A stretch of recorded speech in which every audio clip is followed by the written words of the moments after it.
Hello friends, welcome to our channel study with SSR. जैसा कि हम पार्ट 1 में ट्रिग्नोमेट्री का कुछ जो बेसिक थे, जो रेशियोज थे, उनको हम देख चुके हैं। अब हमारे सामने यहाँ पर नेक्स्ट क्वेश्चन है कि if sec theta is equal to 13/12 then calculate the trigonometric all trigonometric ratio. अब ऑल ट्रिग्नोमेट्रिक रेशियो कैलकुलेट करना है मीन्स हमको जो बाकी जो ट्रिग्नोमेट्रिक रेशियो है sine theta, cos theta, tan theta, cosec theta और कॉट थीटा, इसको कैलकुलेट करना है। तो उसको हम कैलकुलेट करना स्टार्ट करते हैं। तो जैसा कि हमको यहाँ सेक थीटा दिया गया है, अब सेक थीटा हमको यहाँ गिवन है, sec theta is equal to 13/12 और हम पढ़ चुके हैं कि जो सेक थीटा होता है हमारा, वो क्या होता है, हाइपोटेन्यूज अपॉन बेस। क्या होता है, हाइपोटेन्यूज अपॉन बेस। इसका मतलब ये हुआ कि अगर इनको हम सपोज करें तो ये हो सकता है कि हाइट आपकी 13K बन सकती है, क्योंकि ये रेशियो दिया गया है, आपको एग्जैक्ट वैल्यू नहीं दी गई है, इसलिए इनको हम K के फॉर्म में सपोज करेंगे। तो B हो जाएगा हमारा कितना, 12K। अब हमने पाइथागोरस थ्योरम पढ़ा हुआ, क्योंकि यहां पे हमको परपेंडिकुलर नहीं दिया गया है, तो परपेंडिकुलर निकालने के लिए हम पाइथागोरस थ्योरम का यूज करेंगे। और पाइथागोरस थ्योरम कहती है हमारी, बाय पाइथागोरस थ्योरम, ये हम अच्छे से पढ़ चुके हैं, that is p² + b² is equal to h²। ये हमारा पाइथागोरस थ्योरम होता है। यहां पे हम सबकी वैल्यू पुट कर देंगे, और तो p की जगह तो p ही है हमारा, b² है आपका 12K का होल स्क्वायर और h है आपका 13K होल स्क्वायर। यहां पर p² हो जाएगा 12K का स्क्वायर, 12 का स्क्वायर हुआ 144 और k² तो 144K² और 13 हुआ आपका 169K²। अब यहां पर हम सॉल्व कर ले आगे, तो इसको हम आगे ट्रांसपोज कर देंगे, तो यहां हमको मिल जाएगा p² is equal to 169K² minus 144K²। कहने का मतलब ये हुआ कि यहां पर हमको मिल गया 25K²। ये आपका p² हुआ, सो p हुआ आपका √25K², जिसकी वैल्यू हमको मिल जाएगी कितनी, 5K। यहां हमारा परपेंडिकुलर आ गया 5K। अब यहां से हम जो बाकी बचे सारे ट्रिग्नोमेट्रिक रेशियो हैं उनको फाइंड आउट कर सकते हैं। कैसे, जैसे हमको साइन थीटा फाइंड आउट करना है, तो साइन थीटा होता है हमारा परपेंडिकुलर अपॉन हाइपोटेनस। ये हम कल के वीडियो में देख चुके हैं कि sine theta is equal to क्या होता है, परपेंडिकुलर अपॉन हाइपोटेनस होता है। परपेंडिकुलर हमको यहाँ पे 5K मिला है और हाइपोटेनस हमारा था 13K, तो यहां से K से K कैंसिल कर दिया, तो हमको कितना मिल गया, 5/13। ये हमारा साइन थीटा हुआ। सिमिलर वे में अगर कॉस थीटा निकालें, तो कॉस थीटा तो हम जानते हैं कि सेक थीटा का जस्ट क्या होता है, रिवर्स होता है, तो वैसे भी निकाल सकते हैं, तो 12/13 आएगा। लेकिन अगर हम नॉर्मल अपने फॉर्मूले से निकालते हैं तो बेस अपॉन हाइपोटेनस, और बेस की वैल्यू हमको कितनी मिल गई थी यहां से, 12K, तो ये हुआ हमारा 12K/13K, तो इसकी वैल्यू आएगी आपकी 12/13। नेक्स्ट होता हमारा टेन थीटा। टेन थीटा की वैल्यू कितनी आएगी, तो टेन थीटा होता है हमारा परपेंडिकुलर अपॉन बेस। परपेंडिकुलर कितना है हमारा, 5K और बेस है हमारा 12K, तो इससे आप इनको क्या कैंसिल करा लीजिए, तो आपको यहां पे मिल जाएगा 5/12। अब साइन थीटा हम निकाल चुके हैं, तो इससे हम कॉसेक थीटा निकाल सकते हैं। कॉसेक थीटा जो होता है 1/sin थीटा होता है, और साइन थीटा हमारा 5/13 है, तो ये हो जाएगा आपका 13/5। सिमिलर वे में सेक थीटा तो ऑलरेडी गिवन है, तो यहां से हम कॉट थीटा और निकाल लें, तो कॉट थीटा यहां पे हमने निकाला, कॉट थीटा होता है आपका 1/tan theta, 1/tan theta. Tan theta आपका आएगा 5/12, तो इसका रेसिप्रोकल करेंगे, तो इसका रेसिप्रोकल 5/12 का रेसिप्रोकल हो जाएगा 12/5। तो इस तरह से हमने, अगर हमको कोई एक एंगल की वैल्यू दी गई थी, एक एंगल का मेजरमेंट दिया गया था, जैसे sec थीटा दिया था तो sin theta, cos theta, tan theta, cosec theta और cot थीटा हमने इस तरह इसको फाइंड आउट कर लिया। अब आगे हम अगला क्वेश्चन देखते हैं। यहां पे आपको क्वेश्चन दिया गया है कि in triangle ABC right angle at B, then if tan A is equal to 1/√3, then find the value of sin A cos C plus cos A sin C, and second is cos A cos C minus sin A sin C. That means हमको value निकालनी है sin A की, cos C की, cos A sin C और similar नीचे। तो इसको कैसे फाइंड आउट करेंगे और कैसे सॉल्व करेंगे यहां पर देखते हैं। तो आपको गिवन है tan A, तो पहले एक राइट एंगल ट्रायंगल बनाते हैं ABC। तो यहां हमने एक राइट एंगल ट्रायंगल बनाया अपना, कौन सा, ABC, A, B और C।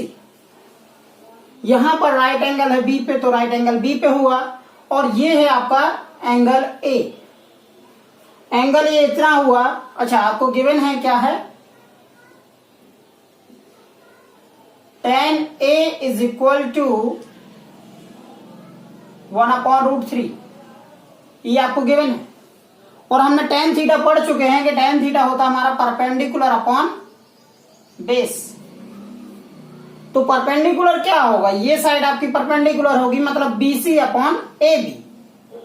सो यहां से हमको मिल जाएगा 1/√3 is equal to BC upon AB। अब यहां पे हमको रेशियो दिया गया है कि BC का the ratio between BC to AB is 1/√3, then BC suppose to be 1K and AB suppose to be √3K। AB आपका √3K हुआ, BC आपका 1K हुआ। अब अगर आप अगेन पाइथागोरस थ्योरम लगाते हैं तो पाइथागोरस थ्योरम से क्या मिलेगा हमको,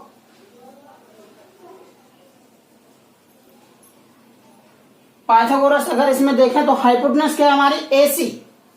सो AC का square is equal to base AB का स्क्वायर प्लस परपेंडिकुलर आपका BC का square.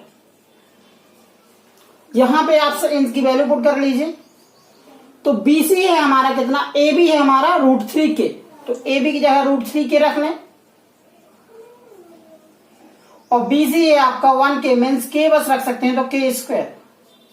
√3K square whole square है, तो √3 का स्क्वायर हुआ कितना, 3, क्योंकि √3 इंटू √3 3 होता है, और K हुआ तो आपका K स्क्वायर प्लस यहां पर K का square K square. So AC square is equal to आ गया हमको कितना, यहाँ पे 4K स्क्वायर। अब AC की वैल्यू आ जाएगी यहाँ पे √4K स्क्वायर। अगर इसका अंडर रूट निकालते हैं तो 4 का अंडर रूट हुआ 2 और K स्क्वायर का रूट हुआ K। तो AC की वैल्यू आ गई हमारी 2K। अब हमको AC मिल गया है, BC AB तीनों साइड मिल गई है। हमको फाइंड आउट करना है sin A cos C। तो पहले sin A और cos A की वैल्यू फाइंड आउट कर लेते हैं। साइन ऑफ A आपका ये है, तो इसके लिए जो परपेंडिकुलर हुआ इसकी जस्ट अपोजिट वाली साइड कौन सी है आपकी, BC अपॉन हाइपोटेनस क्या है आपकी, AC। तो आप इनकी वैल्यू पुट कर लीजिए। BC आपको गिवन है 1K, दैट मीन्स 1K, और AC आपका आया है 2K। इसको आप यहां से कैंसिल कर लिया तो आपका आ गया sin A 1/2। cos A निकालने हम इस तरह, तो cos A हमने निकाला, cos A है, इसके लिए जो बेस बनेगा वो आपका AB रहेगा, और जो हाइपोटेनस होगी वो आपकी AC होगी, AB अपॉन AC। AB की वैल्यू जो है आपको गिवन है यहाँ पर √3K, और AC की वैल्यू है आपकी 2K। K से K कैंसिल, तो यहां पे आ जाएगा √3/2। हमने sin A निकाल लिया, cos A निकाल लिया। अब हम फाइंड आउट कराएंगे यहां पर अपना sin C और cos C। तो sin C के लिए हमको ये एंगल देखना पड़ेगा, ये है आपका sin C। इसको कैसे फाइंड आउट कराएंगे, तो इसके लिए देखा जाएगा sin C सी एंगल ये है, तो सी के लिए इसकी अपोजिट साइड जो कि परपेंडिकुलर की तरह बिहेव करेगी, या इसकी अपोजिट साइड देखिए तो क्या है यहाँ पे ए बी, और हाइपोटेनस क्या है ए सी। सो साइन सी की वैल्यू हो जाएगी आपकी कितने, ए बी आपका आया था √3 के, और ए सी आपका आया था 2 के। आप इनकी वैल्यू पुट कर लीजिए, के से के कैंसिल, तो ये आ गया आपका √3/2। और दूसरा आपको चाहिए कॉस सी, तो कॉस सी आपका आएगा, कॉस सी मीन्स इसके लिए जो इसकी बेस बनेगी, मतलब जिससे ट्रायंगल एंगल एडजेसेंट है, तो वो कौन सा आपका BC, और आपकी हाइपोटेनस क्या है AC। सो BC है आपकी यहां पर, BC आपको यहां गिवन है दैट इज 1K, और AC है 2K, तो यहां से आप कैंसिल करा लो, तो ये आ गया आपका 1/2। इस तरह से हमने sign A, cos A, sign सी और कॉस सी को फाइंड आउट कर लिया। अब जैसे हमारा पहला क्वेश्चन पूछा गया था कि find the value of sine of A cos C plus cos of A and sine C, तो इन सब की हम वैल्यू पुट कर लेंगे। साइन ए हम निकाल चुके हैं 1/2, कॉस सी हमने निकाला है 1/2, plus cos A that is √3/2 and sine of C that is √3/2। और ये आपको सॉल्व करने पे हमको मिल जाएगा यहां 1/4, और ये आपका 3/4 that is 4/4 which is equal to 1। तो इस तरह से इस क्वेश्चन को हमने सॉल्व कर लिया। अब सिमिलरली आप sign A, cos A, sign सी और कॉस सी की वैल्यू यूज करके आप इसको फाइंड आउट कर सकते हैं।